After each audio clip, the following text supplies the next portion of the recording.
हम क्या चाहते हैं? बिल्कुल देना ही नहीं पानी है।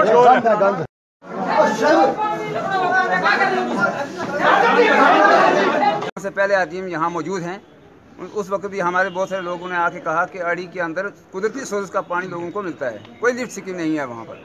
आज मैं कहता हूँ दावे से, मेरे ऊपर जो भी एक्ट बनता है वो लगाएं।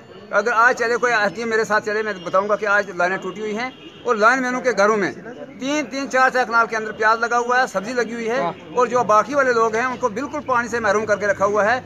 लेकिन यहाँ की एडमिनिस्ट्रेशन बिल्कुल नाकामी और नायाब सरकार है। और कसम करके मैं रोजा रखा हुआ, सुबह 1.5 किलोमीटर से मैंने 50 लीटर का पानी घर में लाके देकर, फिर सरकार जो है वो ऊपर बैठी हुई है आंधी। और हमने बारहा कहा, हम मजदूर यूनियन का मैं ब्लॉक प्रेसिडेंट हूँ, लेकिन हमारे सदर साहब हैं, कई बार हमने कहा पीएचई वालों को यहाँ से दफा कर दो, हमारे वहाँ जो कुदरती सोर्स हैं उनको बागजार कर दो, ये 2 काफी औलाद पैदा हो गए। 2 रोजे आज शाम को पूरे हो जाएंगे, लेकिन उसके बावजूद भी पीएचई डिपार्टमेंट को टस से मस नहीं।